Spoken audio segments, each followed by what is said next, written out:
എടപ്പള്ളി പെരുന്നാളിൻ്റെ ചെറിയൊരു വീഡിയോ ആണ്. മിക്ക ആൾക്കാരും നമ്മൾ പോവാറുണ്ട്. അവിടെ പെരുന്നാളും കോഴി നേർച്ചയും നല്ലൊരു ഇതാണ്. നമുക്കവിടെ ചെന്ന് ചെയ്യുമ്പോൾ ഈ ചൂടത്ത് കോഴീനെ വെച്ച് കറി വെച്ച് തിന്നാനും നല്ല രസമാണ്. നല്ല എൻജോയ്മെൻറ്റാണ്. ആദ്യത്തെ കുഞ്ഞുമറിയത്തിൻ്റെ കോഴിപ്പെരുന്നാൾ എന്ന് പറയാം. അവിടെ ഒരു പ്രത്യേകതയാണ്. കോഴീനെ നേർച്ച കൊടുക്കലും നമ്മളവിടെ വെച്ച് കഴിക്കലും അങ്ങനെയൊക്കെ. അങ്ങനെ നമ്മളവിടെ ചെന്നു, അവിടെ വെച്ച് കഴിച്ചു, ഫുഡ് കഴിച്ചു. കുഞ്ഞുമരത്തിന് ഭയങ്കര ഇഷ്ടമായി. പക്ഷെ അവിടെ നല്ല പുകയും ആകെ ഇതൊക്കെയായിരുന്നു. കുഞ്ഞു പിള്ളേരെ കൊണ്ടുവരുമ്പോൾ വളരെ സൂക്ഷിക്കുക. അവിടെ ഭയങ്കര ആകെ ഒച്ചപ്പാടും ബഹളവും പുകയും ഒക്കെയായിരുന്നു. അങ്ങനെ ഞങ്ങൾ ഫുഡ് കഴിച്ചു. കുഞ്ഞുമറിയും ഒരു ബ്രെഡും ഒരു ചിക്കനൊക്കെ കഴിച്ച് അതിനൊക്കെ നിന്നു. പിന്നെ നല്ല ഒരു മുക്കാൽ മണിക്കൂറോളം വെടിക്കിട്ടുണ്ടായി. പക്ഷെ എനിക്കതൊന്നും പിടിക്കാൻ പറ്റിയിരുന്നില്ല. അപ്പോൾ ഉള്ളത് ചെറിയ ഉള്ളതൊക്കെ മാത്രമേ എനിക്ക് പിടിക്കാൻ പറ്റിയിരുന്നുള്ളൂ, വെടിക്കെട്ട്. അങ്ങനെ അപ്പോൾ അപ്പുറത്ത് ഞങ്ങളങ്ങോട്ട് പോവും, പള്ളിയിലേക്ക് പോവും. മെയിൻ പള്ളിയിലേക്ക് ഞങ്ങൾ പോയിട്ടില്ല, പോകണം. അപ്പോൾ അതിന് വേണ്ടി നിൽക്കുമ്പോഴാണ് ഇങ്ങനെ വെടിക്കെട്ടിൻ്റെ ഇത് കണ്ടത്.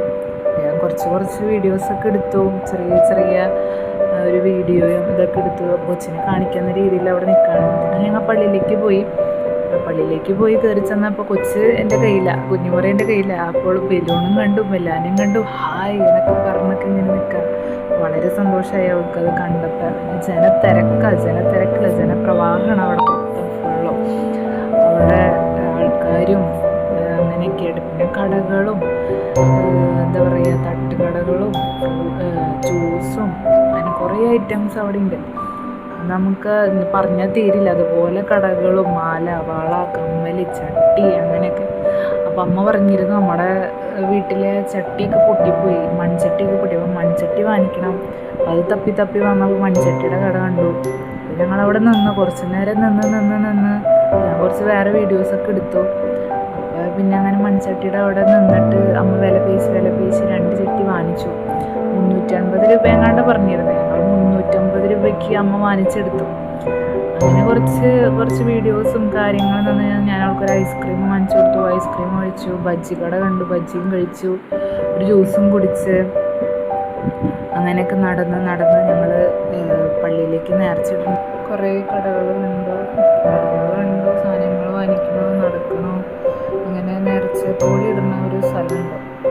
അവിടെ എത്തി. പിന്നെ നേർച്ച കോഴീനെ സമർപ്പിക്കാനുള്ളൊരു സ്ഥലമുണ്ട്. ഇപ്പോൾ അവിടെ ഇടുന്നുണ്ട്, ഒരു ചേട്ടനുണ്ട്. അവർ വീട്ടിൽ വളർത്തിയ കോഴീനെ അവിടെ കൊണ്ടുപോയി നേർച്ചയിടും, പ്രാർത്ഥിച്ചിട്ടിടും. അങ്ങനെ അവിടെ ഒരു ആചാരം, ഒരു ഇതാണ് അവർക്ക്. അവിടെ കോഴീനെ സമർപ്പിക്കും. അങ്ങനെ ഒരു ഇത് അവിടെ ഉണ്ട്. അങ്ങനെ അവിടെ കോഴീനെ അവിടെ ഇടുന്നുണ്ടായിരുന്നു. പിന്നെ അവിടെ കുറച്ച് നേരം കോഴികളെ നോക്കി, ആ കോഴി എന്നൊക്കെ പറഞ്ഞിരുന്നു. പിന്നെ പുണ്യാളെ നമുക്ക് മുത്താൻ പറ്റിയിട്ടില്ല, കാരണം നീണ്ട ക്യൂ ആയിരുന്നു വന്ന് കയറിയപ്പോൾ. അപ്പോൾ പുണ്യാളെ മുത്താൻ വേണ്ടി നിൽക്കാം, നീണ്ട ക്യൂവും താണ്ടി ഇങ്ങനെ നിൽക്കാം പുണ്യാളെ മുത്താനായിട്ട്. അങ്ങനെ ഞാൻ മുത്താൻ വേണ്ടി നിന്നു. പിന്നെ അടുത്തെത്തി, പുണ്യാളിൻ്റെ അടുത്ത് പ്രാർത്ഥിച്ചു, നേർന്നു. അവൾക്കാണെങ്കിൽ നിന്നൊന്നും മടുത്തു, എല്ലാം പാടലായി. എന്താ പറയുക, അവിടെ കേൾക്കണ പാട്ട്, അവിടെ കുർബാന എടുക്കണ്ടായിരുന്നു. ആ പാട്ടിനോട് തുള്ളലായി. അങ്ങനെയൊക്കെ പുണ്യാളിനോട് പ്രാർത്ഥിച്ച് നിയോഗം വെച്ച് കാര്യങ്ങളൊക്കെ പറഞ്ഞ് ഞങ്ങളവിടെ നിന്ന് പയ്യെ